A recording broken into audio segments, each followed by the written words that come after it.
Most of my life, I've had this underlying thought that I can't do hard things. That critical voice in my head is so strong that I often don't even bother starting the thing. Because what's the point? It's not like I'll take it seriously, right? But what does it actually mean to take an activity seriously? Does it mean I'm going to master it? That I'm going to start a business? That I'm going to be well known for it? What did you say before? So did you bring your needles? Why? To see if the wool fits. If the wool fits my knitting needles. To the different sizes of wool.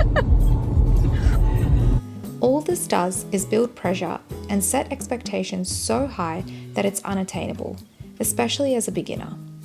That harsh voice says, be better, do better, practice more, otherwise it's a waste, otherwise don't even bother starting. Suddenly it's all too much and the activity is no longer fun or relaxing.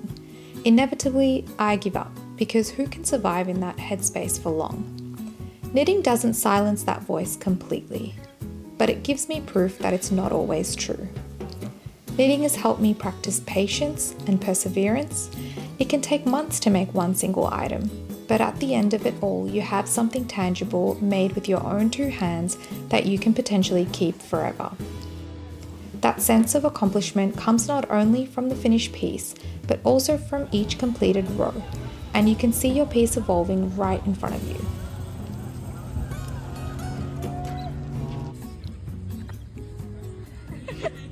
She literally squat down in front of us and started pooping.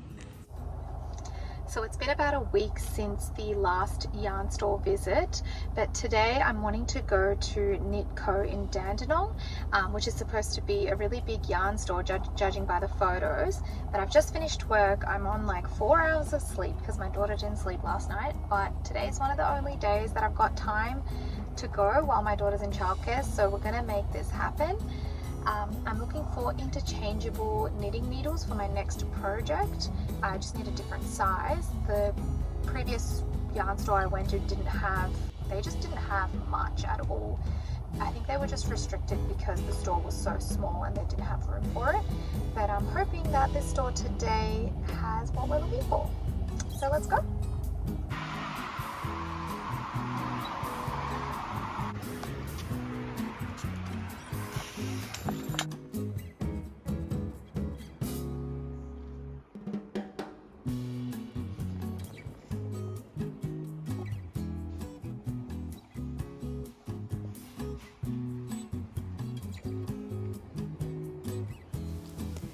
Maybe taking something seriously just means showing up for it, without needing it to become anything more.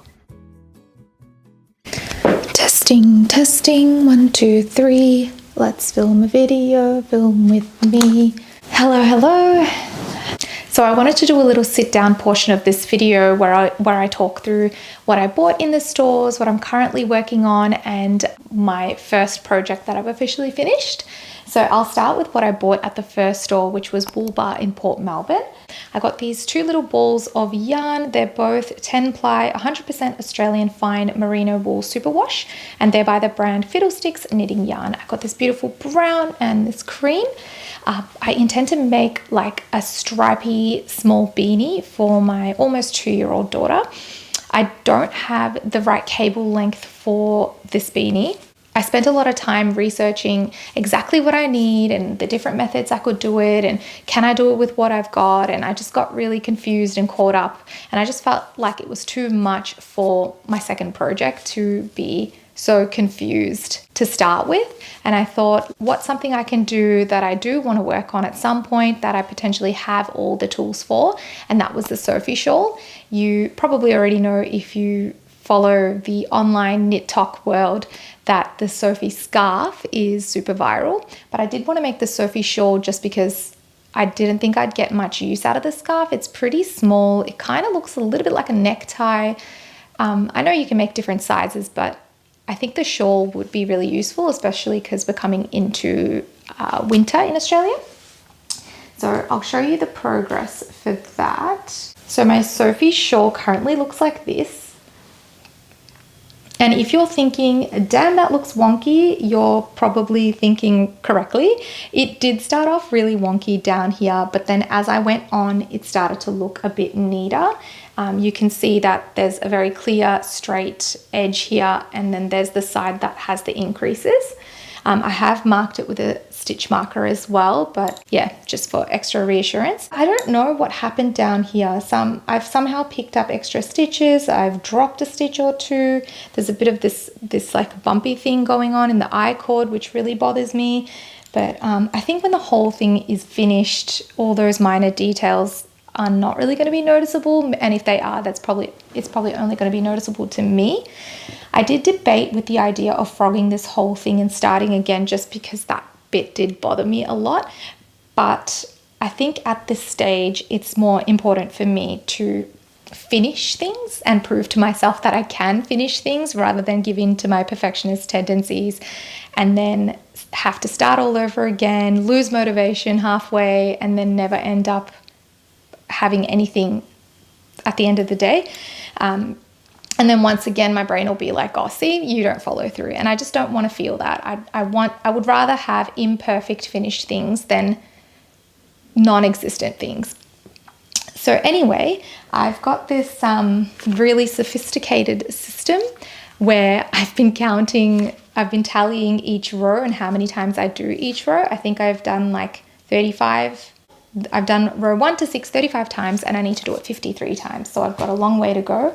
I didn't check for gauge to start with. I just thought, stuff it, whatever, let's just get into it. I just wanted to start something because I wasted so much time researching that toddler beanie. So that's that. And the yarn I'm using for that is the Baby Bliss Merino 8-ply Bella Baby yarn. I just got 4 of these from Spotlight. I didn't want to spend too much money getting fancy yarn for a project, my second project ever, and I'm still learning, and I just feel like it's less pressure if I know it's a bit more affordable, and it's okay if I stuff up. Think of it like a practice run. And then I want to show you my finished piece, which is this bonnet. It's really cute. Wait, am I holding it the right way? Oh, sorry, this way. It's really cute. It has a bit of ribbing at the front in the darker color. It's got some I cord coming out just to tie around the neck. It has a little point on the top, and baby girl looks like a little elf when she wears it, which is really cute. This is by Golden Knitworks. I think that's her Instagram handle as well. I bought the pattern off Etsy, and I would say it's marked as a beginner level pattern, but I honestly would say it's like beginner intermediate. I found a lot of the bits and pieces quite challenging for a first ever project. Maybe second, third, fourth project it would be okay. But I learned a lot of things. I learned how to do stripes through this pattern. I learned how to do I-cord, attach the I-cord, and do a mattress stitch on the inside to join it at the back. I did learn some of those things on YouTube, but some of them I did need to reach out to a couple of people that I met through a Facebook knitting group just to meet up at a local library and show me how to do certain things, like how to attach the I-cord that I needed. The mattress stitch was strangely confusing for me. And yeah, but I learned how to do it, and I'm really proud of myself. Although if you did ask me to do it again, I don't think I would remember, but hey, maybe it will take me less time to learn it the second time around. Really happy with this. It's really cute. My daughter often refuses to wear it, but that's okay. When she does wear it, it's worth it. She's really cute. For my next project, I really do want to work on that beanie, either adult size or toddler size, just depending on what I feel like I can realistically achieve with the current skills that I have. And I would also love to make some kind of garment like a top. A sweater feels a little bit scary, especially the sleeves, but maybe like a sleeveless top or a vest. I will definitely wear that. I think I'm actually looking actively to buy a vest right now, but it would be even cooler to knit one. But also winter might be completely over by the time I'm done, so a few things to consider there. The type of pattern we pick is actually really important, is what I've found. It's really important to assess your skill level, what you do know, what you don't know, so that the pattern you pick should have a good chunk of skills that you do already know in it, with one or two new things in it. That way we're still learning new things, but we still feel confident enough to give it a good go. Because if it's just really out there, if it requires too much research, too much help that you need to reach out to get, I don't know if I'd have the motivation to even give it a go, or if I'd be like, nah, that's too hard. I think that it's really important to pick something that you can start confidently, and then if you need to learn new things along the way, then that's great, because you'll come out of it with some new skills, which is exactly what happened with this bonnet, but then it sort of just got a bit too hard later on. But I think the Sophie scarf is really good in that way, because I did learn how to do increases, and soon I'll learn how to do decreases, which I expect to be pretty straightforward as well. It's kind of getting to a point where it's a little bit boring, but I do enjoy the mindlessness of it, because I can definitely do it when I watch TV. The only thing though, you do have to be aware of counting rows. But if you've got some kind of system, some kind of app, something, then you should be fine. Anyways, thank you so much for watching. Let me know if you're also a fellow beginner knitter and what projects you're working on, or if you have any advice for me. I would love to hear it. And I'll see you in the next one.